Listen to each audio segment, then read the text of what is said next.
Bueno, muy buenas tardes a todos quienes nos están viendo a través de Facebook Live de San Martín Más Allá del Bronce, el libro que hemos escrito con Roberto Colimodio, quien está aquí también ya presente. Así que buenas tardes, Roberto. ¿Cómo estás, Marcelo? Buenas tardes a todos. Gracias por acompañarnos. Y bueno, en esta especie de homenaje al aniversario de la batalla de Chacabuco, ¿no? Virtual. Sí, en una fecha muy especial y que, bueno, nosotros creo que nunca la dejamos pasar, pero que no puede pasar desapercibida justamente porque sin duda es, bueno, ¿te acordás? Lo titulamos, uno de los títulos que masticamos mucho en el libro, que pusimos un poco pretencioso la batalla que Cuyo ganó, fue el título del Cuyo, capítulo sí. del libro. Sí, Pero sí, que sí, realmente Cuyo. Sí, fue pues una batalla, el aporte de sí, los cuyanos es indiscutible, ¿no? y habiendo un cuyano presente hoy en día, bueno, no voy a poder Mal decir que me otra pese, cosa. no, pero no me tuviste que apurar para eso ni nada por el estilo, o sea que fue consensuado. Pero yo siempre destaco el papel de quizás uno de los pilares de la independencia, ¿no? Y también del cruce de los Andes, que es el olvidado director supremo Juan Martín de Porredón, ¿no? Aquel que dice, no me pida más nada, va la carne, va el diablo, y no me pida más nada si no quiere verme colgado de un tirante de la Plaza Mayor o de la Casa de De la Gobierno, o sea, fortaleza. de la fortaleza. Sí, viste, vos sabés que yo no soy muy textual en cosas, pero realmente esta maquinaria que puso en marcha San Martín y que tiene como frutilla de postre la batalla de Chacabuco, ¿no? Hay muchísimas cosas que pasaron en el cruce, en la organización, para que después nos quede solamente como una efeméride, ¿no? Que se ganó una batalla y que es muy rica también en detalles, como en el rescate de los héroes anónimos y algunas particularidades y curiosidades que también las tiene y que como nos gusta a nosotros, Marcelo, buscarlas siempre y sobre todo en el análisis posterior de la significancia de un enfrentamiento armado. Claro, pero aparte, y me viene bien lo que vos comentabas de Pueyrredón, porque es cierto, Juan Martín de Pueyrredón quizás ha quedado un poco en el olvido, por supuesto, salvo en los círculos históricos sanmartinianos, en las academias donde siempre se lo recuerda, lo recordamos, y sobre todo los ríos de tinta, que también hay escritos sobre Pueyrredón, no como San Martín o Belgrano, pero es cierto, lo dejamos olvidado en las efemérides, queda como un personaje un poco tapado, y en realidad recordemos que ese acuerdo y esa mano que se dieron en julio de 1816, cuando se estaba declarando la independencia, San Martín y Pueyrredón que se encuentran en Córdoba en ese viaje relámpago que San Martín tanto esperaba, y mientras Pueyrredón subía para encontrarse en el Congreso, recordemos, perdón, volvía de estar en el Congreso, recordemos que había sido el 3 de mayo designado director supremo. El primer director supremo designado por un Congreso soberano que tenía todas las de la ley para designar la autoridad suprema, más allá de las cartas credenciales del Congreso y muchas cosas que muchas veces hemos hablado de lo que pasó en el Congreso de Tucumán. Pero lo cierto es que esa reunión en Córdoba de San Martín y Pueyrredón es la que va a sellar la suerte, como lo dijo San Martín en una carta, la suerte de lo que va a ser la campaña de liberación continental. Y sin todo el apoyo y acuerdo que Pueyrredón va a dar, hubiera sido sin duda imposible. Más allá de que los cuyanos decimos que todo el esfuerzo fue de Cuyo, y en gran parte es cierto, pero es cierto que Pueyrredón mandó todo lo que tenía, por eso esa frase que vos decías recién, no me pida más nada, porque ya no podía dar más nada, y eso No, era ya así. no. Ya la situación era insostenible, lo que eran en Buenos Aires, que no tenía ya casi recursos económicos ni a quién ya sacarle, ¿no? Y San Martín se arregló con lo que tenía. Se arregló con lo que tenía. Y vos tenés un lindo trabajo que es el de la guerra de Zapa, de los espías, el engaño, algo que San Martín jugó toda su vida a engañar a quienes los espiaban, ¿no? Era un maestro en el arte de engañar, sobre todo en la estrategia militar, ¿no? Y, y en esa guerra de Zapa, él cuenta con un montón de gente amiga, porque no hay que olvidarse de que cuando hablamos del plan continental, y hacemos un poquito de contexto hacia atrás, los primeros planes eran ir a Chile, que era un país amigo en manos de Triotas. Luego de la derrota de Rancagua, Apenas San Martín, tomada la gobernación de Cuyo, se encuentra con la derrota de Rancagua y con los emigrados chilenos llegando a Mendoza, a los que había que darle alojamiento, víveres y recalcular todo ese plan continental.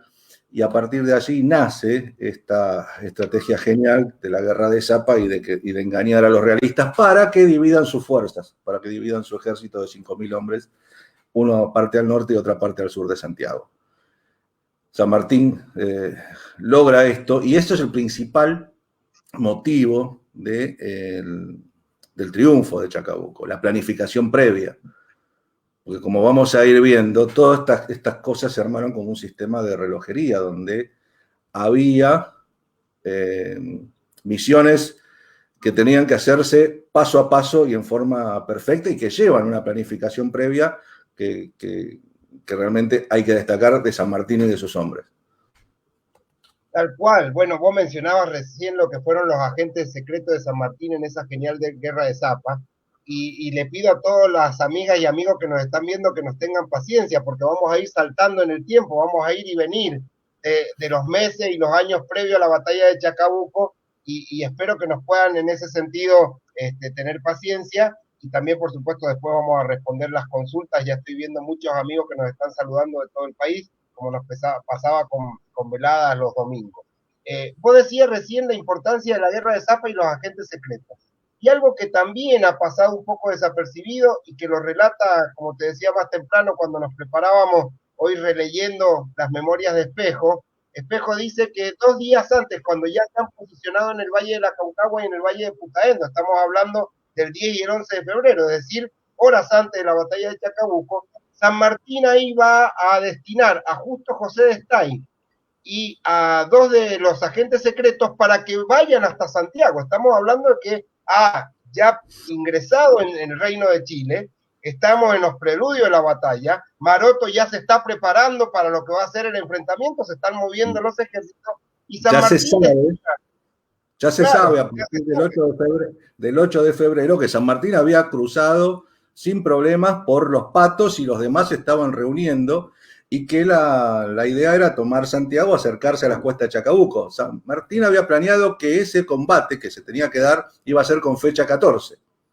Y acá está el papel de este vaqueano, Justo Stay, que es fundamental, que San Martín dice, le debemos la mitad de la gloria de Chacabuco, porque este hombre disfrazado ve cómo se movilizan las tropas de Santiago, y él mismo se llega hasta el campamento a la noche del 10 de febrero, creo, si mal no recuerdo, cuando estaban reunidos en la Plana Mayor, el Estado Mayor, y dice lo que vio. Y ahí San Martín decide dar batalla, pero el día 12.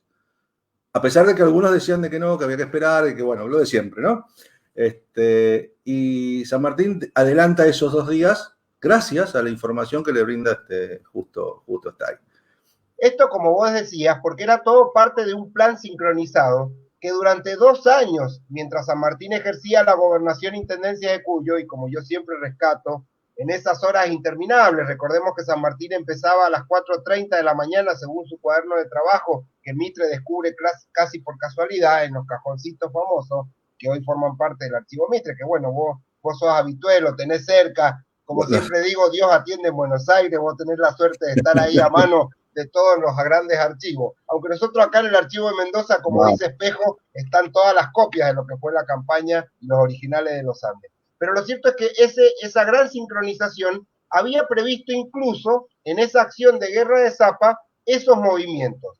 San Martín, por supuesto, había planeado que una sola batalla, como lo dice, va a definir la suerte de Chile. Se lo había asegurado así también al director supremo, Pueyrredón. Después vamos a ver que no, charlaremos enseguida de cómo San Martín quizá en esto se equivoca. Mitre le pega bastante a San Martín por esta equivocación de no haber acabado al ejército realista después de la batalla de Chacabuco, pero lo cierto es que la batalla de Chacabuco, hasta el momento, incluidos los 29 días del cruce de los Andes, fue toda una empresa planificada y programada al detalle, y en donde muy pocas cosas fallaron, o al menos a lo que nos ha llegado a nosotros, casi todo lo que San Martín había previsto se cumplió. Y yo digo algo quizá un poco exagerado, y aún lo que no estaba previsto pudo llevarlo adelante, como fue la carga después en plena batalla de los escuadrones de guerra. No, no, seguro, bueno. Llegaremos enseguida, ahí vos tenés tu libro, La batalla de Chacabuco, en donde contás en detalle todos los pormenores. Ahí hay algo que hay que decir también de que San Martín a lo único que le tenía miedo era a las alturas, ¿no? A la cordillera, a estos tamoles, estos monstruos, no sé, como el de tamoles de piedra, que era lo único que le tenía miedo. Estos inmensos montes. Exacto, que es lo que le escribe a Porredón, y el 8 de febrero ya le está, hablamos de Porredón, ya el 8 de febrero está dando parte de que habían llegado en tiempo y forma, digamos, y de que estaba decidida ya la suerte de Chile. Y la idea era hacerlo solamente en una batalla, el 14 de febrero, como dijimos, pero después adelantada al 12 por los informes de Justo Estay, en lo que es las afueras de Santiago, en la carrera de Chacabuco, en las cuestas de Chacabuco. Y ahí San Martín hace un plan que obviamente después, por diversos motivos, no sale como él lo había previsto, que era una avanzada de O'Higgins con la infantería, con los regimientos 7 y 8. Yo no soy muy detallista en cuanto a la parte militar, solamente es un pantallazo. Yo sé que muchos se aburren con esto, y me incluyo. Pero es válido decir de que la otra columna y el grueso del ejército estaba comandado por Soler, que iba a rodear un monte oculto de los realistas y iba con el grueso del ejército. O sea, con los cañones, con la caballería, con los granaderos a caballo, y San Martín quedaba con una pequeña reserva observando todos los movimientos. Esto lo sabemos gracias a un gran mendocino, Jerónimo Espejo, jovencito. ¿Cuánto tendría ahí? ¿16, 17? 16 años. 16 años, que junto a San Martín observaba todos los movimientos y que muchos años después escribió sus memorias y los recuerdos en esa obra maestra que es el Paso de los Andes, ¿no? Uno de esos libros que vale la pena tener, a pesar de que son difíciles de conseguir. Y estas dificultades que San Martín tiene que afrontar en el transcurso del combate, donde él observa los movimientos de los realistas, los movimientos de O'Higgins, que no sé si ya querés que lo contemos o que tenés algo previo. No, no lleguemos todavía al núcleo, si querés, damos un poco de suspenso. Dale. Para quienes no están muy empapados en lo que fue toda la campaña y la batalla. Digo esto porque hay muchos amigos presentes que estoy viendo que sabemos que tienen esto por demás conocido. Pero esa batalla que San Martín planifica de tal manera, recordemos que tiene algunos pormenores previos. El cruce de los Andes, que como sabemos en el mundo es reconocido como un esfuerzo increíble y una de las la campaña única, porque en realidad no hay campaña de montaña que se le asemeje. Lo cierto es que San Martín, recordemos que de los 5.423 hombres, de los 3.800 soldados, más los auxiliares que son 1.000 y algo, por suerte pierde, digo por suerte, no solo por suerte, por planificación, pero también por suerte, como él lo dice, pierde muy pocos hombres, se pierden menos del 10% de los hombres entre deserciones, desbarrancos, 300, sí. 300 y mayormente por el frío. Exactamente. Pero sí se pierden gran parte de las mulas de carga, como nos mencionaba ahí un amigo, se pierde parte de lo que son los aparejos, se pierden parte de los cabestros, las cureñas, parte de la artillería llega inutilizada, y los caballos de guerra, que este es el gran problema. Es decir, de los 1.600, casi 1.600 caballos de guerra, como dice Espejo, solo 200 llegaron en condiciones medianamente regulares, y recordemos que San Martín en todas sus batallas apostaba a la caballería como el arma central que iba a definir el encuentro. Es decir que, a pesar de toda la planificación, y como bien vos lo mencionabas recién, ese gran desafío que fue cruzar los Andes, tuvo sus pormenores, tuvo sus desventajas, y por eso creo que toda la previsión de San Martín y su equipo, yo siempre digo su equipo porque uno resalta el genio de San Martín, pero acá hay mucha gente que trabajó con él, que él supo elegir, que fueron todos sus decanes, lugartenientes, jefes, oficiales, como él lo destaca también. Y lo cierto es que se pudieron suplir todas estas falencias en una batalla que él, como bien vos decías, estaba seguro que iba a ganar, pero que en realidad su principal y primer enemigo había sido la montaña y las desventajas y estos obstáculos que presentó ese cruce de los Andes, que cuando uno lo hace y cuando uno transita, no puede creer. Yo hace unos años volví a hacer el paso por el Portillo, en su momento pude hacer el de Uspallata, bueno, acá hay amigos presentes que hacen el del Planchón todos los años, y la verdad que aún hoy en día, con la ropa actual, con todas las ventajas, con las comunicaciones, es muy difícil y se sortean muchos obstáculos. Imaginemos lo que fue en ese momento para ese ejército que era el primer ejército profesional de tal magnitud que se veía en América, ¿no? Sí, realmente, como bien vos decís, admirable y estudiada en el mundo el cruce de los Andes, sobre todo por el trabajo de logística impresionante. O sea, nosotros cuando a veces hablamos y decimos el plan continental, no le queremos bajar el precio a San Martín, pero obviamente era sabido de que había que cruzar a Chile, los Andes, por si queríamos llegar a Perú. El genio de San Martín lo logra con la guerra de Zapa, con la logística de darle de comer a 4.000, 5.000 hombres. Se ocupa de todo, detallista como era, de las bayetas, de las camisas de bayeta, de los ponchos, de los zapatos, de los tamangos, de todo. Por más que delegaba, pero a sus delegados le pedía obviamente todo tipo de información. Y contaba como colaboradores de excepción, desde ya como Fray Luis Beltrán, que tiene unos episodios increíbles de cómo colaboró con San Martín. Me viene a la memoria la anécdota de Maipú cuando San Martín le pregunta a Fray Luis Beltrán cómo estamos de cartucho, le dice, estamos al techo. Y realmente no tenían ni uno. O qué idea. Como cuando previo a la batalla de Chacabuco, perdón, le dice que cómo iban a hacer con los cañones, que si necesitaban alas, los cañones iban a tener alas para sobrevolar el cruce. A eso Fray iba. Luis Beltrán habría que dedicarle un capítulo especial, ¿no? Yo digo con todo respeto, un loco lindo de esos que tuvo la historia, un hombre avesado, por supuesto, con muchos conocimientos, quizás uno de los hombres más preparados en química, en física, a pesar de su formación teológica, ¿no?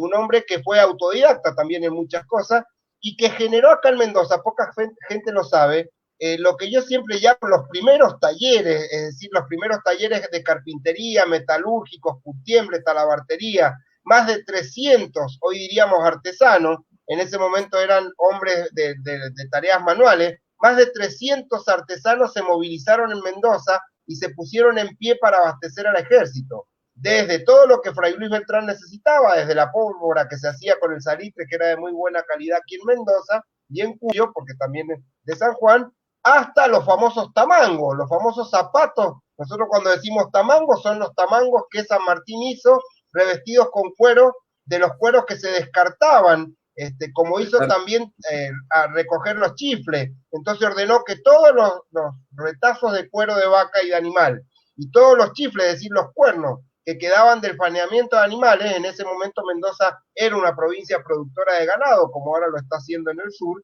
todo eso servía para el ejército, y de ahí salieron las cantimploras, los chifles, los cuernos de animales, y los tamangos a partir de los cueros de vaca y de los mulares. La verdad que todo esto, que no tenemos tiempo, pero que fue ideado por San Martín, Beltrán, todo lo que fue la ayuda de Tejeda, lo que fue increíblemente la ayuda de los que transportaban la mercadería entre Buenos Aires y Mendoza a través de la Yunta de Bueyes, las pequeñas empresas mendocinas que se pusieron al servicio de transporte. Fue increíble la movilización.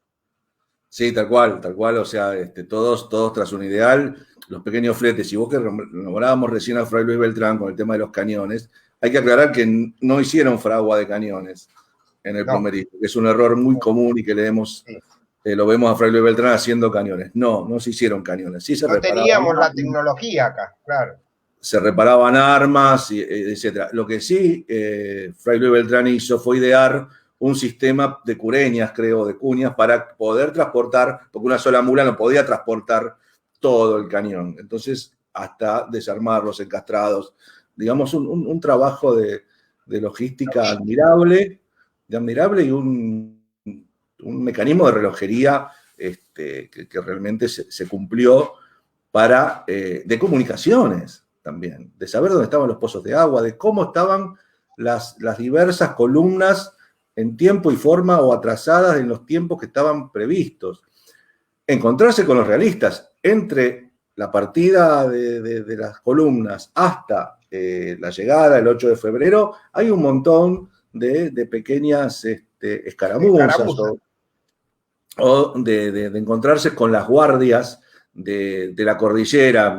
Recuerdo ahora, no sé, a Chupayas, que es una de las más conocidas. Las coimas, exacto. Hay lugares, y hasta que inclusive Chacabuco tiene una especie de preludio, unos días antes, donde se encuentran las avanzadas de las Heras, que firma un parte diciendo que ya están reuniéndose, también certificando lo que más tarde justo está iba a decirle a San Martín. Y tenemos entonces ya una lucha que es impostergable.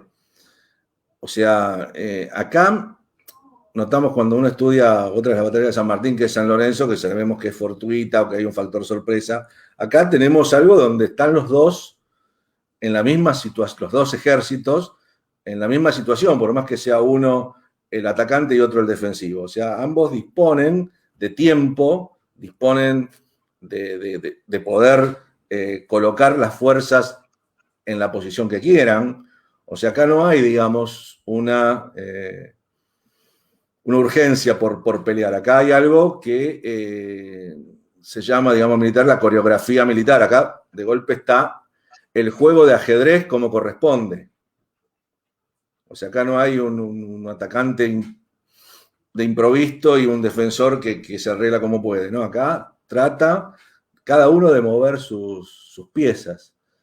Y cuando San Martín hace el ordenamiento de sus piezas, depende de algo muy importante, que es el factor tiempo, que es la vuelta que tiene que dar Soler de esos grandes montes, y de que O'Higgins, con su infantería, contenga a la vanguardia española, que contenga un posible ataque. Y provoque era la estrategia, ¿no? Y provoque, exactamente, sí, que no hubiese, en realidad, distraerlos, para ganar ese tiempo que necesitaba Soler para envolverlos y sorprenderlos por retaguardia o por un costado. Una, quizás, maniobra de pinzas napoleónica que San Martín también manejaba, porque obviamente conocía y había leído mucho y actuado mucho sobre estrategia militar. Pero obviamente... Perdón, Roberto. Hay un imponderable, sí. Un detalle para no olvidar que, como en todas estas cosas, jugó el azar, aunque San Martín había, como siempre solemos decir, atado y dominado el azar, pero es que la indecisión de Marcó del Pom, que destina 3.000 de los 5.500 hombres que Chile tenía en pie de guerra, muchas tropas veteranas, las va a destinar al sur porque está convencido, gracias a la estratagema que da resultado de San Martín, de que San Martín va a invadir por el sur, y designa a Maroto días antes como jefe de las fuerzas que están ya apostadas en el norte, que son los 2.200 hombres. Eso también le jugó a favor a San Martín, porque claro, Maroto tiene que armar todo su staff del ejército, su jefe, destinar cómo van a conducirse. Yo tampoco soy un especialista en historia militar, pero así a vuelo de pájaro, antes de una batalla hay que decidir los jefes que van a comandar directamente cada uno de los movimientos y escuadrones, cómo va a moverse la artillería, cómo va a moverse la caballería y la infantería. Maroto tiene muy poco tiempo para hacer esto porque Marcó del Pont, lo sabemos por cartas anteriores, que era un pusilánime, que era indeciso, no era un hombre preparado para liderar y gobernar. En eso San Martín se encuentra, si seguimos esta idea del ajedrez, se encuentra con un oponente mucho menor en todo lo que es una mente planificadora, pero sí Maroto tiene lo que es el dominio del territorio y fuerzas mucho más preparadas. De hecho, si hubiera concentrado, como le habían sugerido, todas las fuerzas, quizás hubiera sido la historia. Y un factor fundamental, tiene fuerzas descansadas. Claro, totalmente. Que son el ejército, además de la falta de caballos, había falta de descanso, había falta de sueño, había falta de una buena alimentación, porque por más que la alimentación fue uno de los factores fundamentales, obviamente no fue en situaciones ideales. A pesar de todo ello, y a pesar también de que había una superioridad manifiesta en cuanto a la cantidad de hombres y de armamento por parte del ejército patriota, el triunfo de Chacabuco corrió riesgo. Corre riesgo por el ímpetu de Bernardo de O'Higgins, que comandaba la infantería, que con su misión de solamente de distraer y de atraer se envalentona y ataca, exponiéndose a un contragolpe que San Martín ve que se va a suceder desde las alturas y que lo obliga, y en algo que no se cuenta en los partes de batalla y no se cuenta en los que, como nosotros nos manejamos por documentos, acá los documentos nos cuentan algo que no fue verdad, y son los documentos precisamente firmados por el propio Libertador San Martín, o sea que podemos decir, entre comillas, que San Martín nos miente, una mentira piadosa. San Martín tiene que... Una mentira política, porque tiene fines una mentira políticos. Una mentira política, y después vamos a ver por qué. San Martín termina decidiendo ese combate ante la impetuosidad de O'Higgins, que no espera que Soler aparezca por el otro lado, donde San Martín ve el riesgo de ese contragolpe que puede romper la infantería y ya de golpe arruinar todo el plan, porque el grueso del ejército, recordemos, estaba a unos cuantos kilómetros y todavía no llegaba ni se lo veía a la vanguardia. San Martín manda un par de emisarios a que le diga a Soler que se apure en la marcha, y San Martín se ve obligado con la reserva de escuadrones de granaderos a caballo a someter a la vanguardia realista, a romperla, justo en el mismo momento que aparece la vanguardia de Soler con el hermano con Eugenio Necochea, Olazábal, no Soler, que después traerá algunos problemitas, y puede hacer, digamos, definir la batalla nuevamente con O'Higgins ya recuperado y también con la infantería atacando, ya replegándose el grueso del ejército de realista. Se define casi rápidamente, a pesar de que las posiciones llevaron su tiempo, a las 2:30 de la tarde, y esta mentirita piadosa de San Martín en el Parte, como bien vos decís que es política, tardó unos cuantos meses en conocerse. Y vos decías al principio de que San Martín fue criticado en esta porque la batalla, si bien fue obviamente un triunfo patriota, no fue tan definitiva y por algo especial. O sea, San Martín no hizo uso de su derecho de vencedor de perseguir a los realistas hasta el último extremo. Sí hubo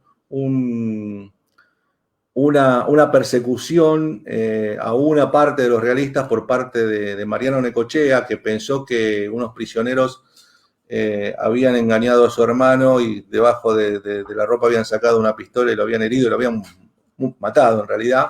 Y él, por su cuenta, inicia una cacería, por decirlo de alguna manera, y sablea a unos cuantos dispersos. Pero San Martín permite que Marcó del Pont trate de huir, es detenido un tiempo después, y que también permite que los realistas puedan hacerse fuertes más luego en Talcahuano, que tantas vidas costó tomarlo en su momento, porque era el puerto donde recibían refuerzos los realistas desde Lima, ¿no?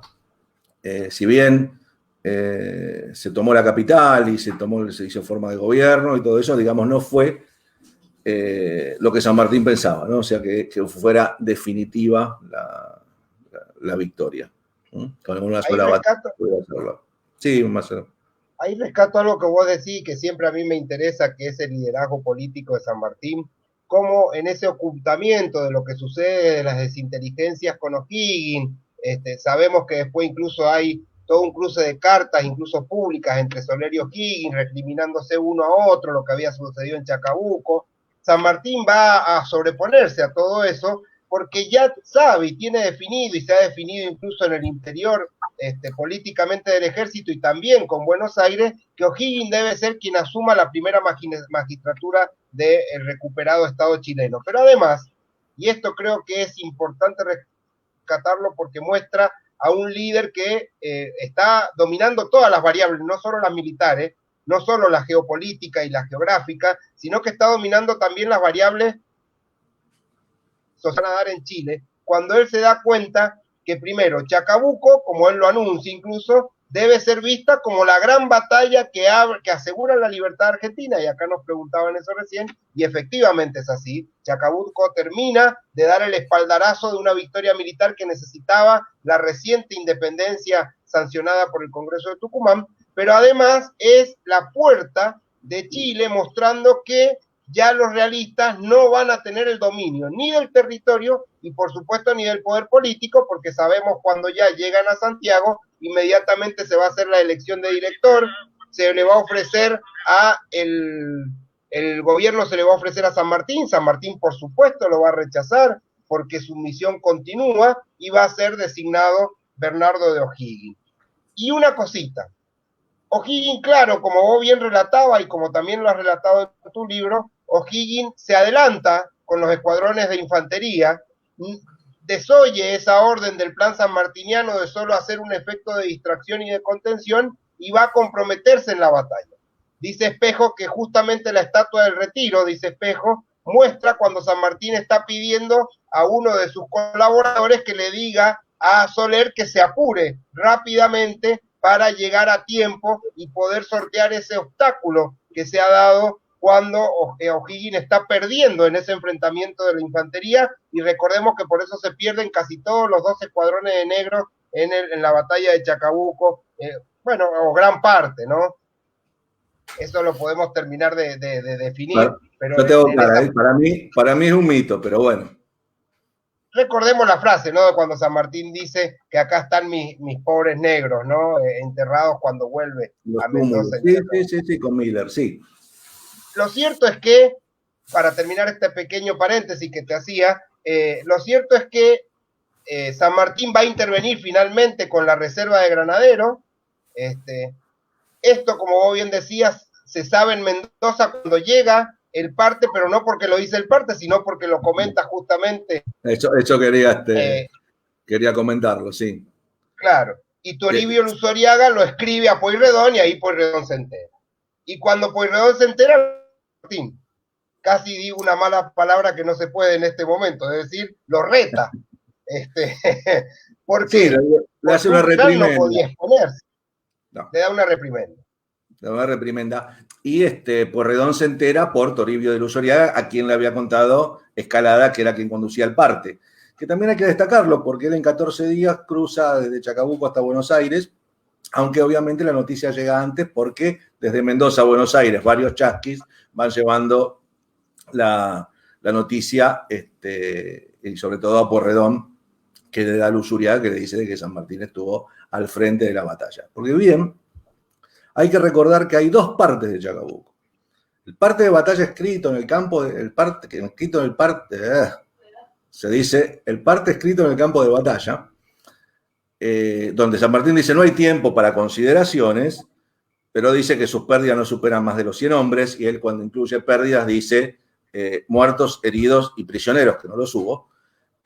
Por eso te digo que a veces pongo en duda la cantidad de muertos o de devastación de los, porque hasta los propios realistas y las propias consideraciones que después hacen los participantes a raíz de conocido no solamente el primer parte, sino lo que yo llamo el parte extendido, que son varias fojas, donde San Martín desmenuza el combate sin hacer mención a su participación y exaltando la figura de O'Higgins, de Soler, que no participó, y tanto no participó, que lo cuentan los testigos, que cuando él llega y se entera de que O'Higgins había mancado el plan, en el sentido de que no se habían cumplido con lo que habían previsto, lo increpa a O'Higgins y quiere agarrarse a puños con él, en el propio campo de batalla de Chacabuco. Por eso la relación que Soler hace en Chile, una relación muy polémica, en donde un poco salva o intenta salvar. Soler era como la cera, era de los militares más avesados, más prestigiosos, y uno de los, más preparados con que San Martín contaba. San Martín dice que debía desprenderse de un general, si no el mejor. con dolor, porque, bueno, realmente era una figura incómoda, era bastante jodido Soler. Pero el punto está que cuando se conoce el segundo parte de San Martín, el parte extendido, ahí empiezan a haber diversas cartas de lectores a la Gaceta donde empiezan a decir que las cosas no fueron tan así, que Soler no tuvo la participación que se dice. Soler contesta unas largas cartas en el censor, donde esta ida y vuelta nos permite conocer las diversas miradas y conocer al final lo que realmente, o lo más cercano a lo que realmente sucedió en Chacabuco, donde se dice de que las balas de los realistas picaban cerca, pero que no eran riesgo, o sea que no sufrieron una carnicería, donde hay varias, está el diario de Román Dehesa,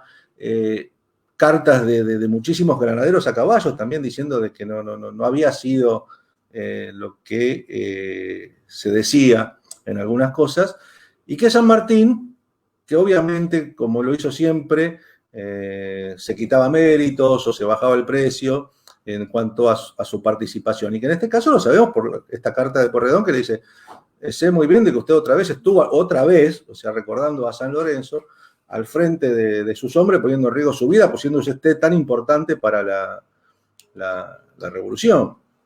Y estas cosas que obviamente siempre nos admira de San Martín, compenetrado con la causa, de poner el pecho, o sea, no solamente en el discurso, sino también en los hechos, ¿no?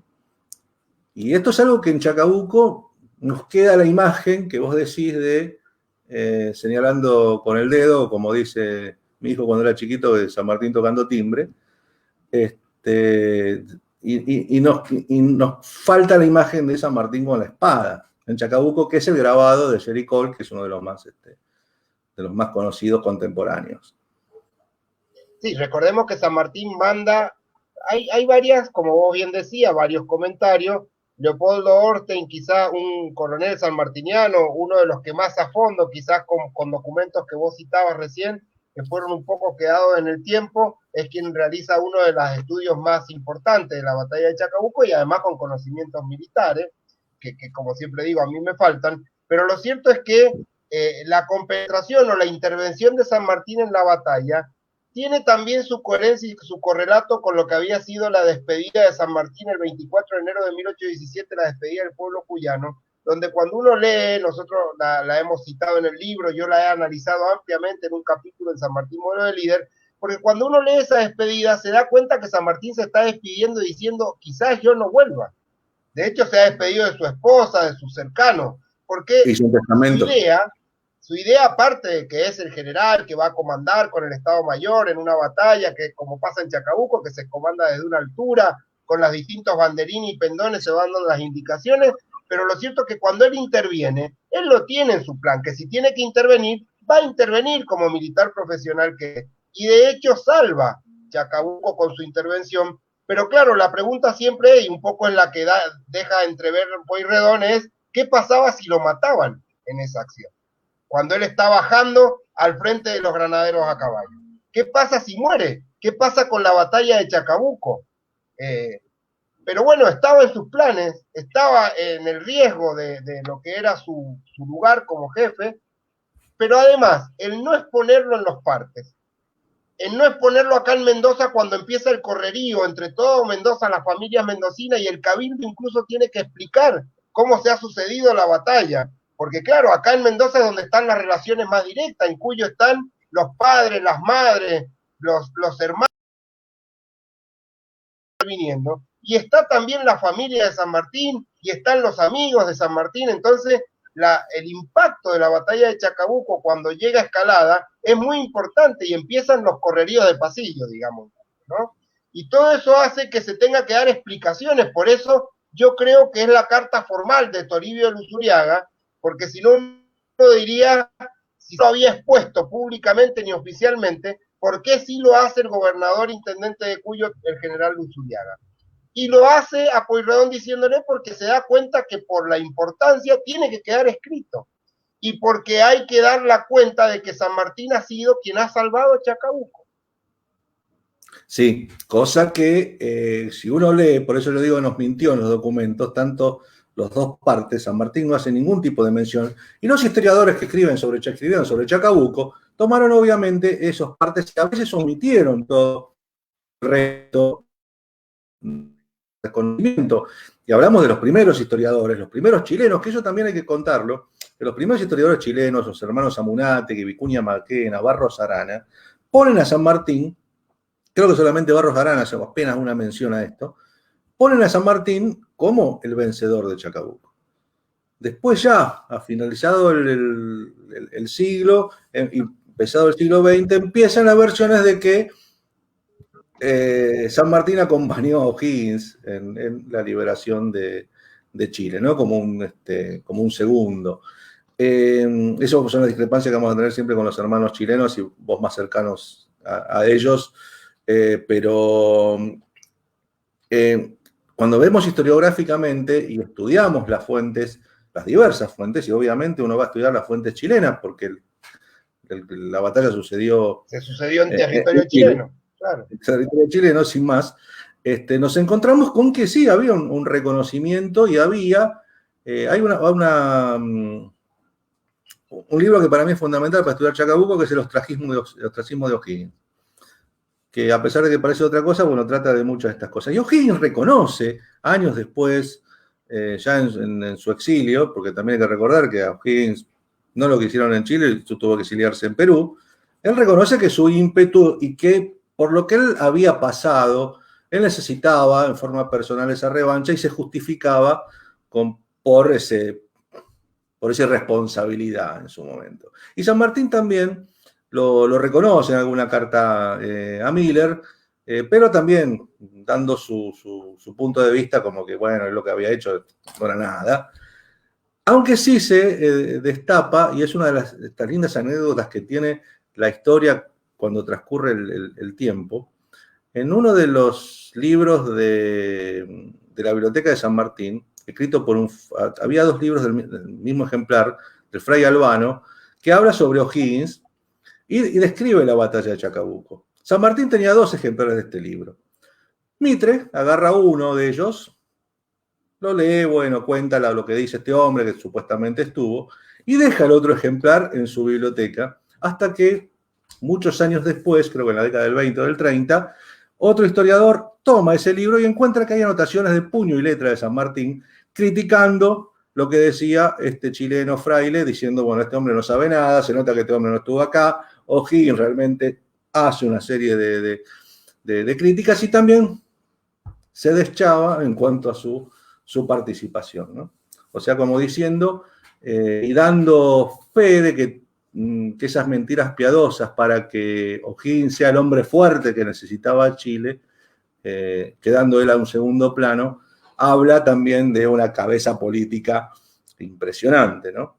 Y San Martín sabía que los chilenos iban a criticar si había un hombre o un director rioplatense o de las Provincias Unidas.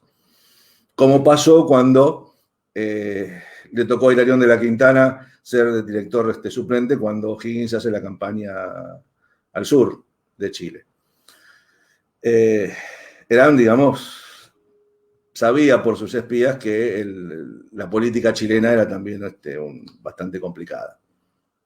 Aparte, como bien vos lo relatabas, esto habla también de esa humildad, pero también de ese juego político que San Martín hace, porque sabe que no puede generar una nueva interna, como ya empezaba a pasar en las Provincias Unidas del Río de la Plata, porque ya cuando San Martín está partiendo al cruce de los Andes se están dando ya las diferencias entre el gobierno central y las provincias. Recordemos que Pueyrredón va a tener algunos problemas, después Cansado va a renunciar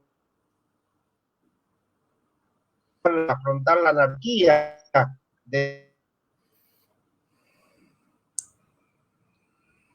Te perdimos, Marcelo. Es que no puede permitir, se necesitan toda la ayuda y toda la conjunción de ideas por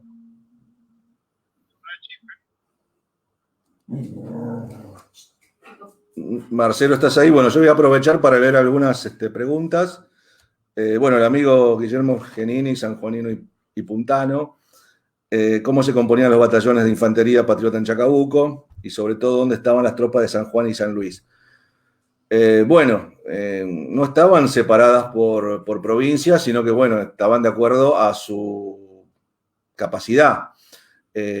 Obviamente, la gente de color o los negros formaron parte de la infantería por una cuestión no solamente genética, porque eran más resistentes a la marcha a pie, sino porque la mayoría de los negros no eran buenos jinetes por una simple razón. No se les permitía montar, porque la mayoría eran esclavos en su momento, y saber montar les facilitaría una posible huida.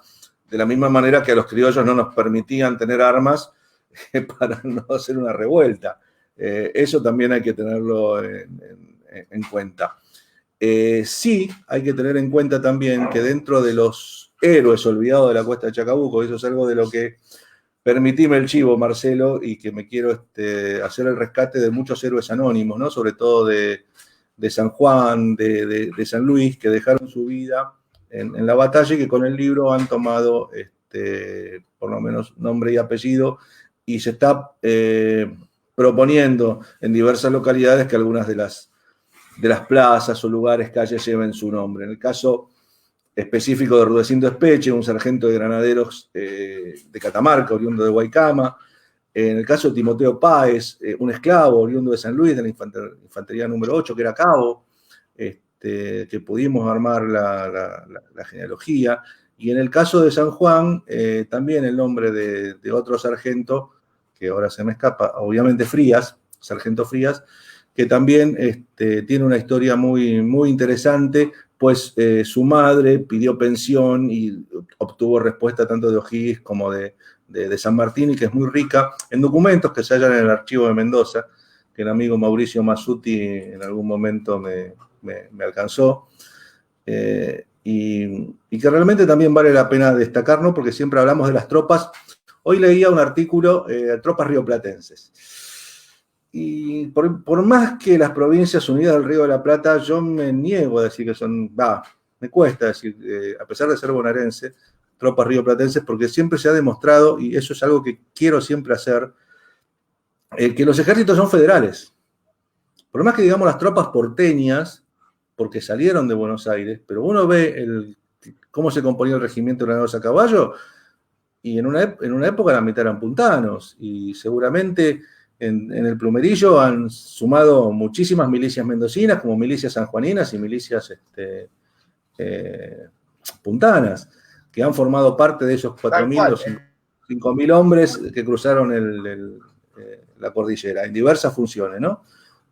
Una cosa que siempre destaco, no todos, si bien todos fueron soldados de San Martín, no todos fueron granaderos, ¿no? Sino que formaron parte del ejército de los Andes. Porque a veces se confunde. Aparte, la mayor parte de la caballería. Sí. La mayor si hay un ejército que sin duda es federal, aunque en ese momento no se podía mencionar así, es el ejército de los Andes.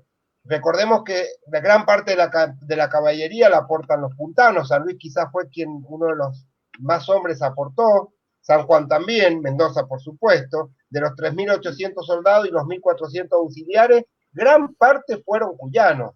Por eso también las provincias de Cuyo quedan bastante diezmadas en lo que va a ser su mano de obra y su fuerza laboral, que costó bastante, hasta 1820 incluso reponer esa economía, esa gran economía que San Martín había puesto en movimiento, porque recordemos que todo ese ejército va a seguir la campaña, es decir, no vuelven a Mendoza, y además tienen muy pocas deserciones, y va a seguir la campaña hasta el Perú. Y otra cosa que vos decís me parece importante, en esta misma línea que nosotros también lo tratamos de hacer, con los documentos que hay, y es rescatar los colaboradores. Cuyo y Mendoza tiene plaza, nombres de calle, de muchos de estos colaboradores, Pedro Vargas.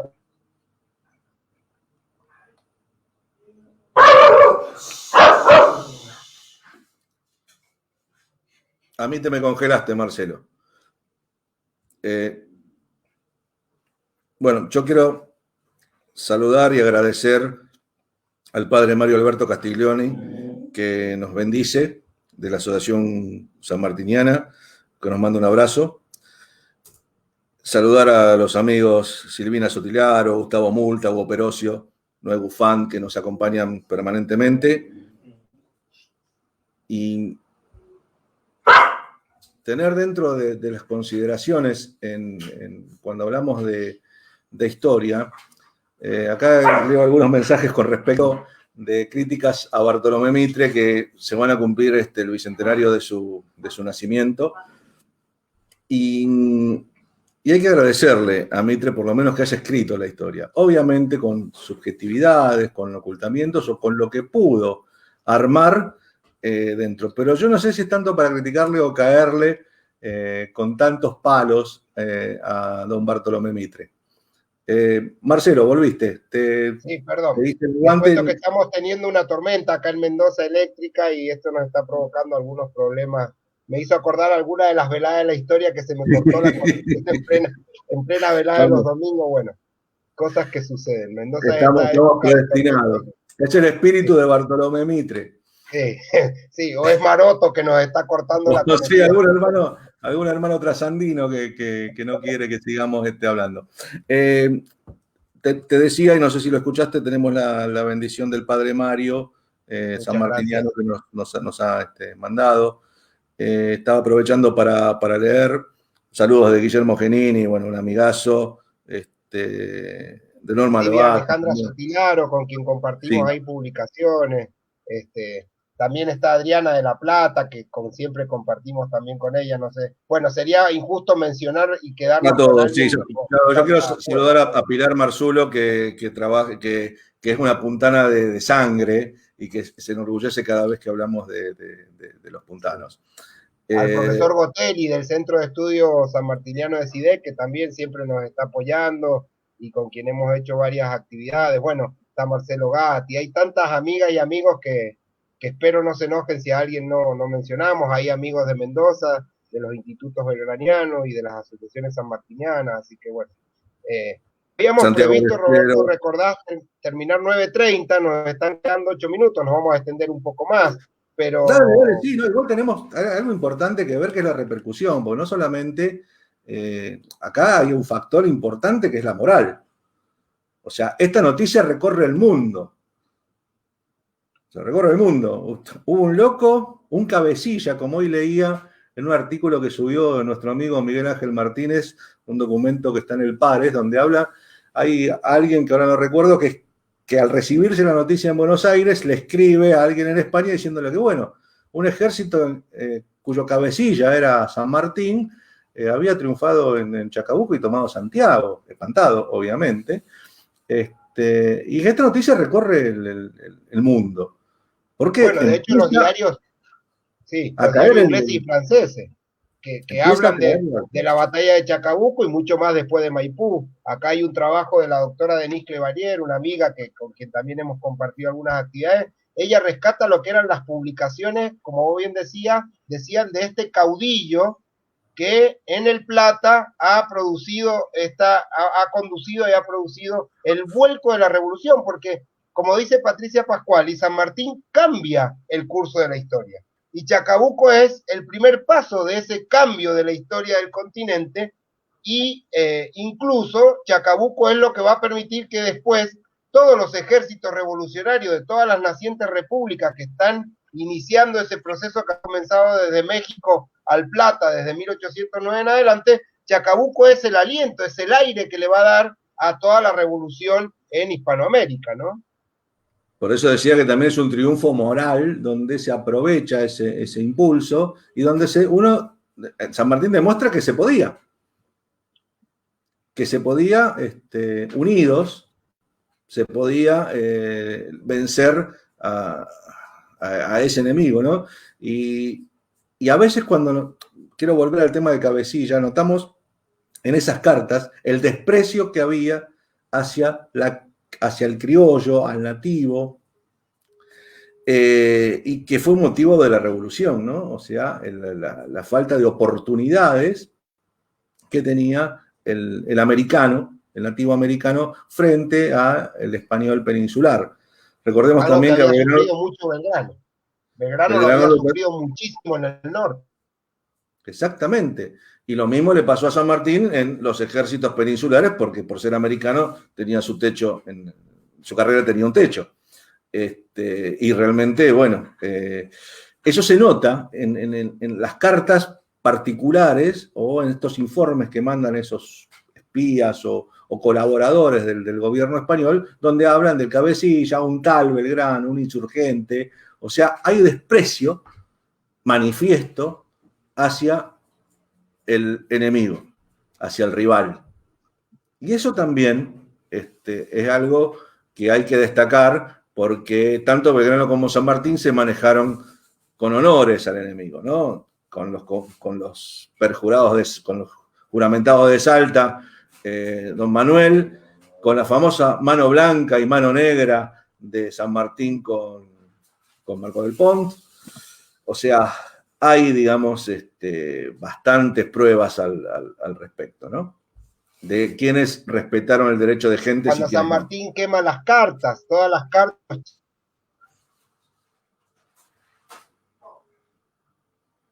Perdón, tal cual, Roberto, y decía que cuando San Martín quema las famosas cartas que obtiene en la valija realista, donde están las cartas de las traiciones de familias chilenas, incluso de muy allegados, y San Martín manda quema él todas esas cartas y se guarda algunas cosas, pero todas esas acciones sanmartinianas siempre es sobreponiendo, y eso es la visión, ¿no? De ese líder que ve más adelante del momento que está viviendo.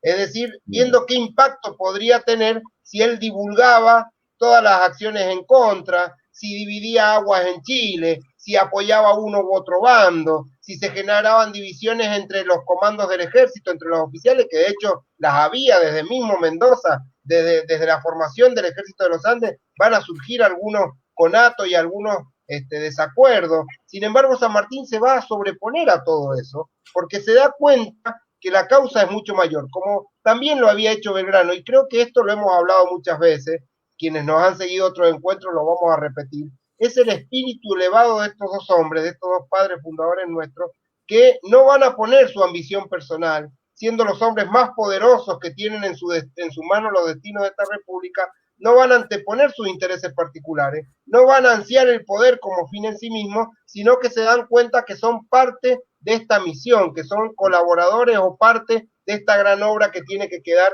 como va a ser la independencia de América, y que San Martín lo termina de reafirmar, no es tema de hoy, pero en su retiro después de la entrevista de Guayaquil, es decir, poner la causa de la independencia por sobre todo, ¿no? Obviamente, y en ese gesto de quemar las cartas, donde hacer un borrón y cuenta nueva, San Martín sabía con qué políticos se manejaba en Chile, que de acuerdo a de dónde soplaba el viento, tenían una opinión u otra. Eso también hay que tenerlo en cuenta porque sucede en ese interín entre Cancha Rayada y Maipú. Ahí de vuelta vuelven a aparecer los amigos del campeón o los que se van ante la derrota. Exactamente, o las ratas que huyen del barco. Ahí aparecen y se sabe quiénes son. Y San Martín sabía quiénes eran, tranquilamente. O sea, San Martín, decimos siempre, Marcelo era un animal político, además de un excelente militar. Y era un tipo que tenía calle, y que sabía con la gente que trataba y tenía dentro de su mirada penetrante seguramente el estudio de la personalidad de cada uno. Aquí hay un amigo que me pregunta por Baigorria, si sabemos el desempeño en la batalla de Chacabuco. Sí sabemos que estuvo, sí sabemos que cruzó los Andes, sí sabemos que Baigorria, y es el último dato que existe, formaba parte de la escolta de San Martín en 1818, cuando San Martín viene a Buenos Aires a recibir los premios por Maipú. Y a partir de ahí le perdemos el rastro. Y bueno, una cosa que me gusta destacar, lo hice ya el otro día en una charla con la gente del Centro Sanmartiniano de Aníbal, Curiosidad de San Lorenzo, que son a veces esos documentos que parecen tener poco valor, y en este caso es el pedido de vestuario que hacen para el granadero Baigorria, que no tenía una camisa y que necesitaba una nueva. Ese pequeño documento nos permite saber dónde estaba Juan Bautista Baigorria en junio de 1818. A veces los documentos menos importantes, como puede ser un recibo de postas o un pedido de una nota al margen. O una nota al margen, como hablábamos recién del libro de San Martín, nos permiten saber. Por eso yo a veces critico algunas noticias que se dan generalizadas, y acá sí, no lo hablamos antes, o sea, Marcelo, perdón si no te subo a estos colectivos, critico cuando dice que los granaderos usaban aros. Por el solo hecho de que hay 3 cuadros de oficiales granaderos que aparecen con aros a partir de 1820. Yo digo que sí, que hay 3 oficiales granaderos que usaban un aro, pero debía decir que los aros formaban parte del cuerpo, de pertenencia. Es incomprobable, y en los miles de documentos que hay respecto de las provisiones, de los elementos, de los avíos, está hasta cuánto se le pagaba al maestro de trompetas. No hay un solo documento que diga cuánto se gastaba, sí, cuánto se gastaba en herraduras, cuánto se gastaba en lo más tonto que se te ocurra. No hay ningún documento que diga cuánto se gastaba en aros o en abridores o en ponerle los aros a los granaderos. O sea, de ahí a decir que todos los granaderos usaban aros, hay una diferencia muy grande, a pesar de que 3 de ellos sí lo usaron, Rufino Guido y algunos más que se me escapa, Ángel Pacheco. Pero eran oficiales. Y que sí se les servían esos aros, si eran de oro, para pagarse su entierro, si morían en la batalla o en plena campaña. Perdón, Marcelo, si te embarco en esto. Aparte, pero bueno. voy a hacer una consideración, y como siempre digo, me permito hacer una digresión, analizando, que no se hace en historia, pero analizando algo con variables. Es muy difícil que todos los granaderos utilizaran aro y que San Martín se los permitiera por las consecuencias que significaría en un combate, y eso va en contra de lo que significó el diseño del morrión, de todos los adminículos del uniforme de granadero, incluso del cuello alto, de lo que se llamaban las Galápagos. Es decir, todo estaba pensado para cubrir y para evitar cualquier problema en combate. Me supongo, sin ser un experto, que el aro no era lo más indicado justamente para llevar en un combate de enfrentamiento con los latones, como decía San Martín, latones que fueron muchos reparados y afilados, eso sí, por Beltrán aquí en Cuyo. Y una cosa que me hiciste, algo que me trajo a la memoria, ¿no? En una carta a Miller, y acá hacemos un homenaje a granaderos a caballo, viendo que hay algunos amigos granaderos reservistas, la carta en que San Martín, muchos años después, y que también, como vos decías, un documento que nos permite terminar de cerrar el relato de la batalla de Chacabuco, donde San Martín dice, al comenzar la carta a Miller, puede decirse que Chacabuco es obra de los granaderos a caballo. Sin duda está haciendo, y no se menciona a él, lo va a hacer después al final de la carta en tercera persona, donde dice, el general en jefe del ejército tuvo que intervenir directamente. Pero eso lo hace muchísimos años después, 1812, más de 2 décadas después de ocurrida la batalla, y lo hace cuando ya sabe que esas palabras no van a tener ninguna correlato ni significación de lo que precisamente hablábamos, que si él lo hacía en los momentos posteriores a la batalla de Chacabuco, como él dice después, incluso con Maipú, hubieran creído que él quería rogarse todo el éxito y todo el triunfo. Pero él dice, y esto es un homenaje a los granaderos, él dice, Chacabuco es sin duda obra de los granaderos a caballo, en estas cartas a Miller, que quizás junto con Guido y Goyo Gómez es uno de los pocos que logra sacarle datos a San Martín, porque fue difícil a San Martín, como vos sabés, vos lo has estudiado mucho más, en muchas obras posteriores, cuando San Martín está en el ostracismo, en lo que significaba traer a la memoria de San Martín todo lo que habían sido sus campañas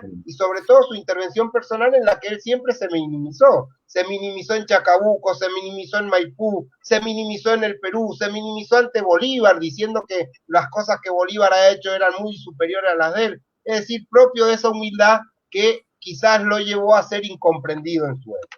Chacabuco fue el primer, quizás, gran ejemplo de esto, donde San Martín, como vos decís, se tira menos o se quita valor en lo que realmente fue. Sí, sí. Aparte de ser, obviamente, una estrategia, San Martín lo ha usado muchas veces, ¿no? El tema del renunciamiento, o sea, ha sido hasta en algunos casos, podemos decir, manipulador, pero de algunas circunstancias. Pero en los casos que nos va demostrando el paso del tiempo, San Martín no hace un mea culpa al respecto. Él siempre tiene esa constancia y esa coherencia de que él no fue un factor fundamental y que no es necesario para que el país siga el curso con él, sino que cada pueblo tiene que tener su determinación. Y eso lo va demostrando a lo largo de su vida en diversas circunstancias que le ha tocado vivir, ya sea en forma particular o en forma pública.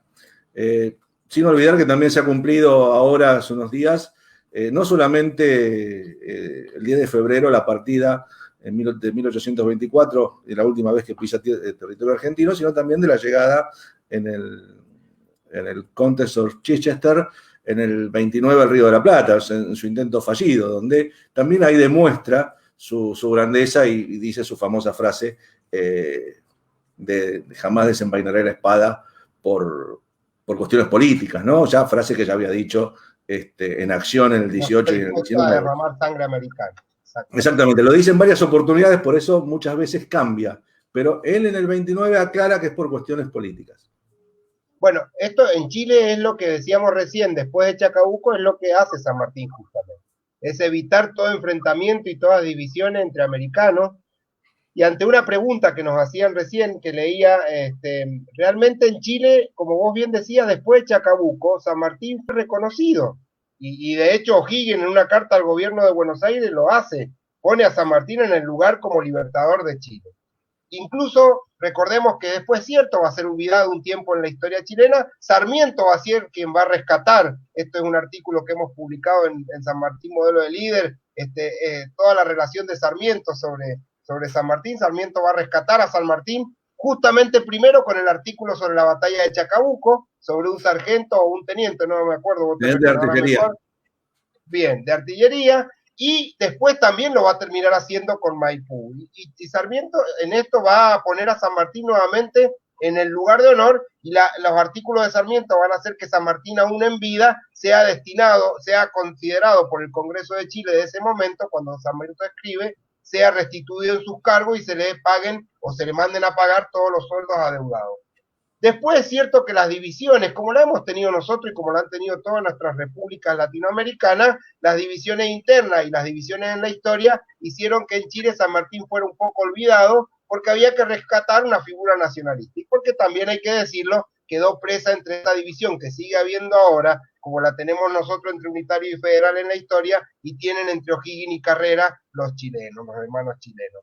Pero además te agrego algo más, cuando cambia el paradigma de la participación de San Martín, eso en un momento donde empezamos a tener problemas limítrofes con Chile, fines del siglo XIX, principios del siglo XX. Entonces, obviamente, para la política chilena, que el libertador San Martín fuera argentino, digamos, no era la mejor política para ese momento, ¿no? Eso también hay que tenerlo en cuenta, ese cambio de paradigmas, por decirlo de alguna manera. Y tener en cuenta también, y esto hace poco, en una charla hace unos meses que teníamos propiciada por la Embajada de Chile con un gran historiador chileno, amigo, que es el doctor Armando Cartés, él decía, miembro aparte del Instituto O'Higginiano, él decía, no es así, San Martín en Chile podríamos citar gran parte de la bibliografía, desde incluso en los propios inicios de la historiografía chilena, con Maquena y muchos más, que en realidad ponen a San Martín en el lugar de lo que es el padre y libertador de Chile, como lo es de Argentina, y como bien dice aquí el amigo Marcelo Perretta, también del Perú, y que este año sabemos se están preparando y estamos trabajando ya en distintas comisiones en lo que va a ser el Bicentenario del Perú. Lo que pasa es que San Martín no hizo, como bien vos lo decías Roberto, y coincido plenamente, no hizo ni uso ni abuso de todo esto. Él fue el primero en relegarse de todos los sitiales de honor. Y como fue uno de los hombres que más sobrevivió las luchas de la independencia, fue quizás uno de los más longevos, recordemos, nunca, ni siquiera desde el exilio, tomó la pluma para reivindicarse. Algunas veces contestó alguna calumnia porque se sintió ya muy herido, o como él lo dice, lo único que le dejaré a mi hija es el honor.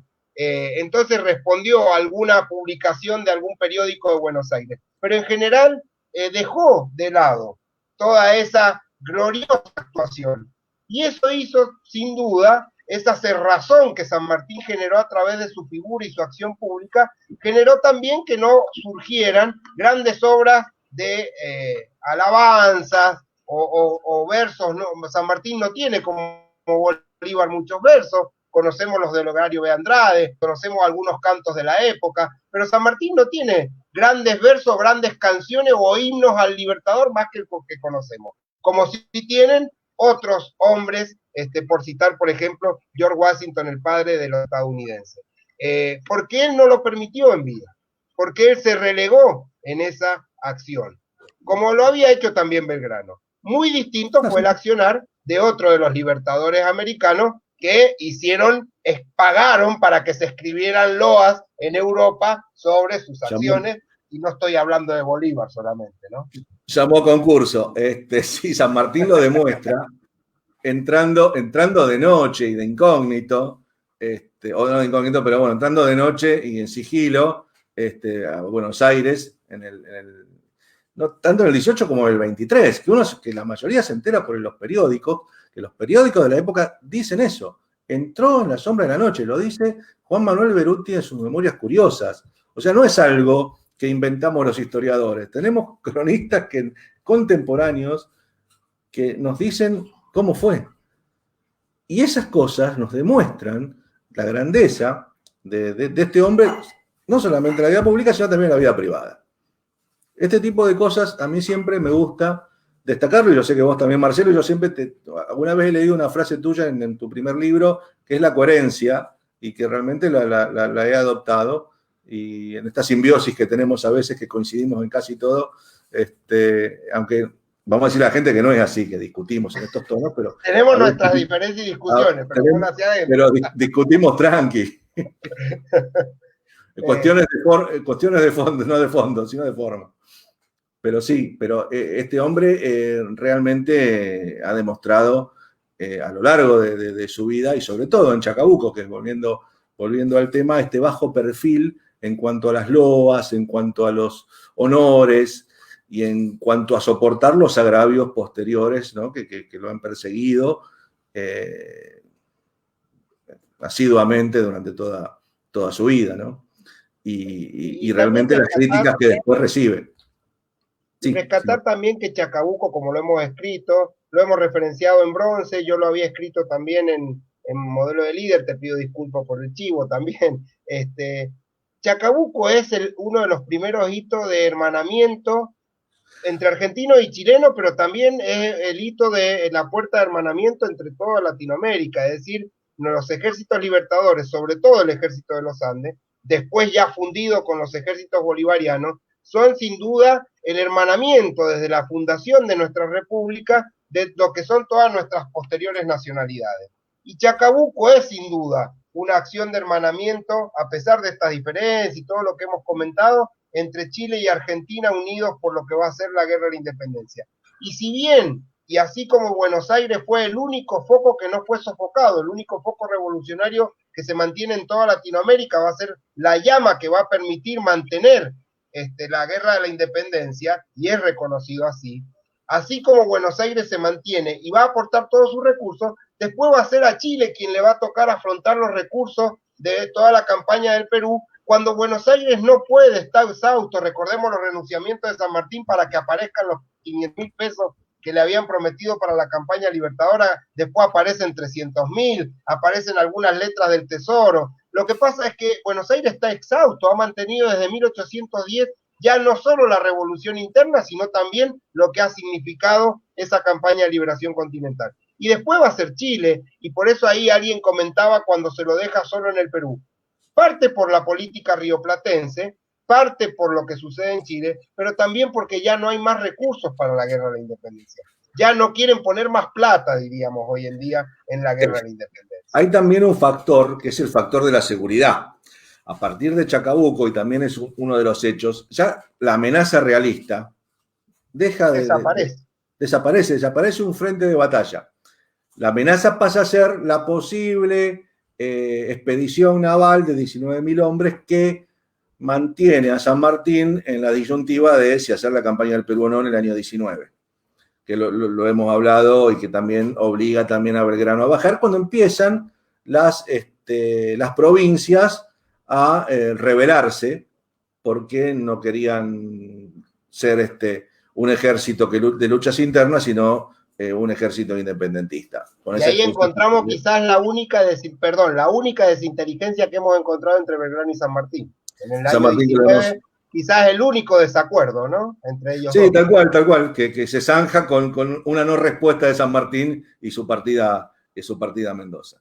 Sí, realmente, bueno, obviamente San Martín en la plenitud y ya Belgrano muy enfermo, en su agonía, en su decadencia, de esa fatídica campaña del 19 a reprimir los alzamientos de los caudillos, por decirlo de esa manera, o de los anarquistas, como decía don Manuel, ¿no? Que le costó la vida. Relatamos brevemente, San Martín le va a sugerir a Belgrano que no intervenga en la campaña y Belgrano le va a contestar, vos te acordarás un poco mejor, que no queda otra que obedecer a las órdenes del gobierno de Buenos Aires, y San Martín va a hacer todo lo contrario, va a desobedecer y va a partir a la campaña libertadora del Perú. En realidad va a desobedecer cuando tiene la certeza del armisticio de San Lorenzo, que después fue letra muerta, y también los informes de que la expedición famosa no venía, que eran esos barcos rusos que no sirvieron para nada, pero no le sirvieron para nada a los españoles.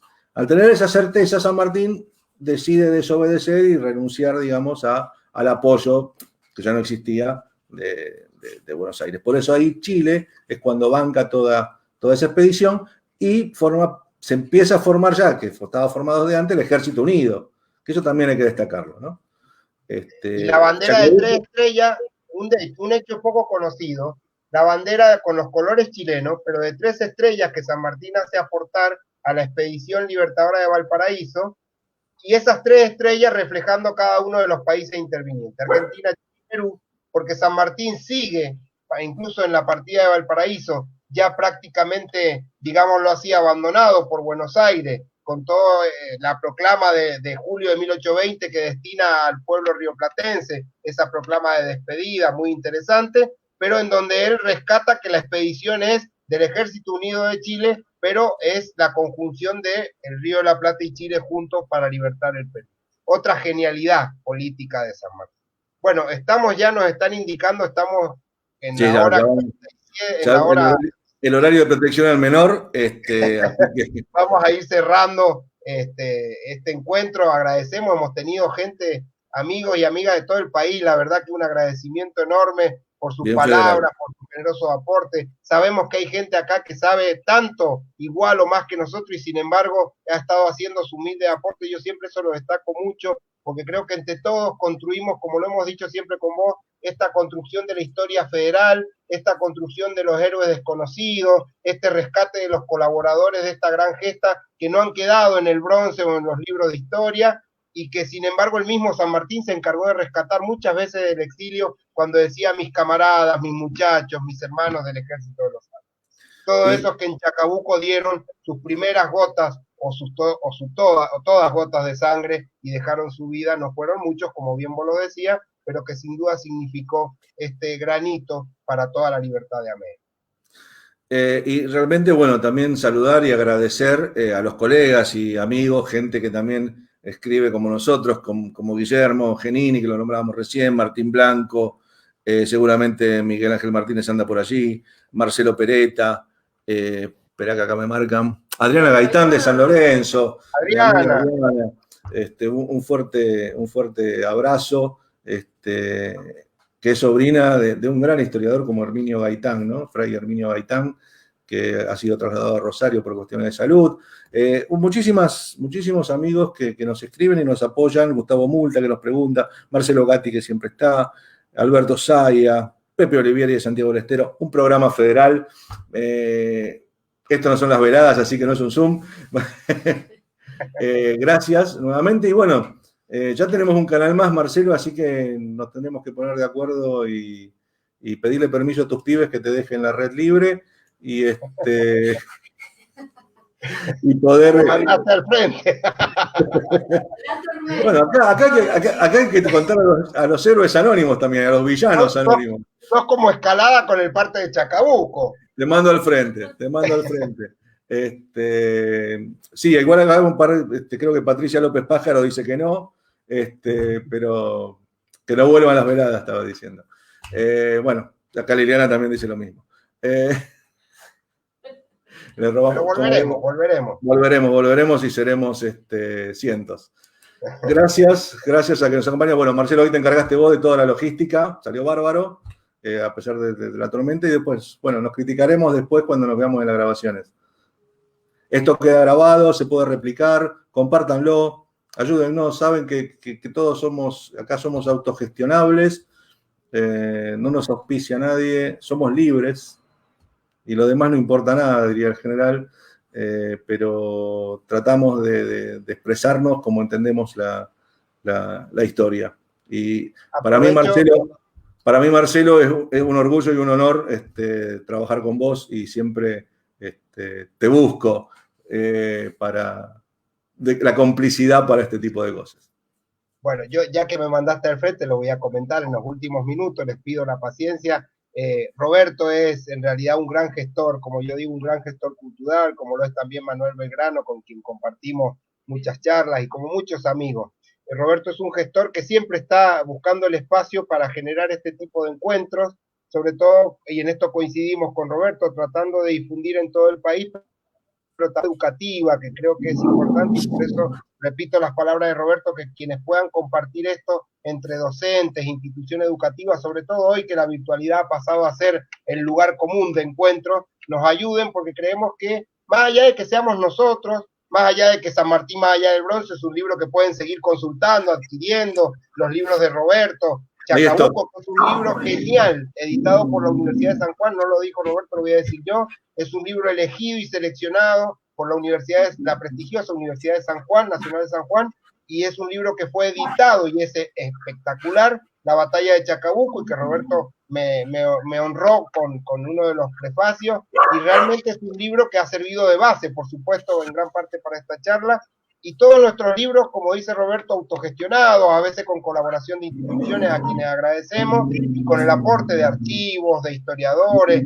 el aporte de muchas amigas y amigos, los pueden seguir consiguiendo, y a nosotros nos dan una gran ayuda y un aliciente, porque cada libro que ustedes adquieren o cada uno de nuestros trabajos que ustedes leen nos permite seguir haciendo esta tarea educativa y de difusión, para que no se olvide este legado sanmartiniano, el belgraniano, el legado de los padres fundadores, que como siempre digo, tanta falta nos hace. Así que el agradecido soy yo, Roberto, y agradecerte y reconocerte ese empuje que tenés.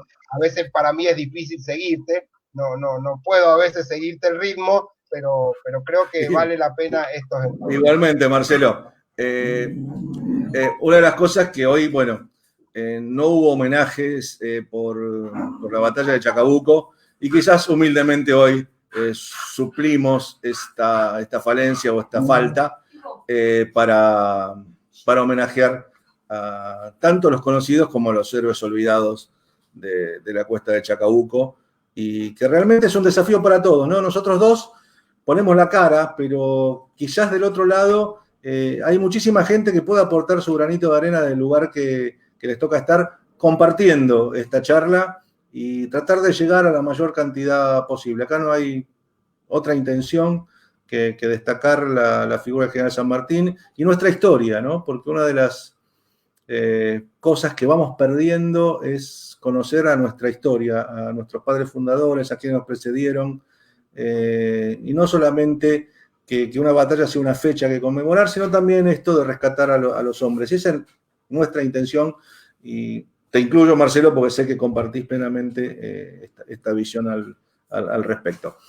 Y la fraternidad, de la Patria Grande. Nos están escribiendo amigos peruanos, a quienes les mandamos un gran abrazo en este año tan especial. Gracias por seguirnos también a todos los hermanos peruanos. Y bueno, sin duda tenemos que seguir en este camino, ¿no? Y unirnos los que estemos en este camino, de los colegas que nos acompañan. Estamos abiertos, estamos predispuestos a participar y charlar en todos los ámbitos que puedan hacerse. Marcelo es licenciado en comunicación, es profesor de Loncuyo, se maneja... En administración, perdón, no me perdón. que me van a echar. No, está bien. En administración.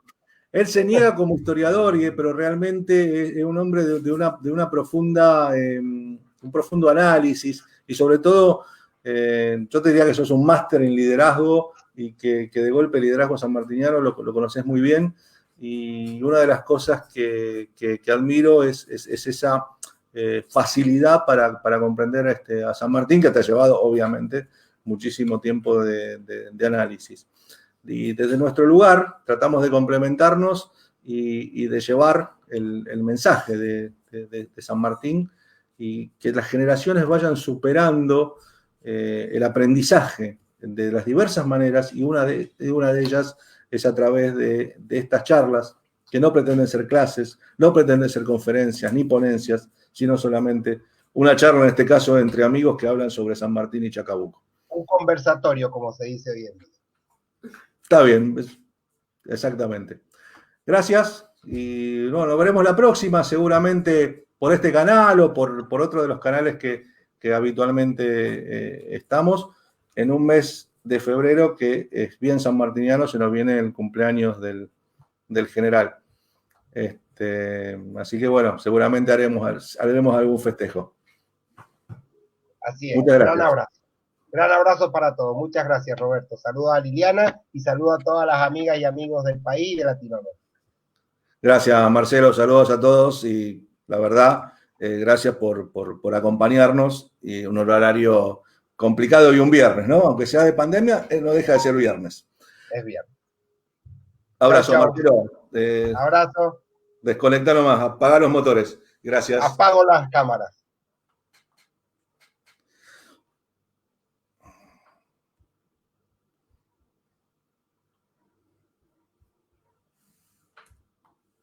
Ya me sigo mirando acá.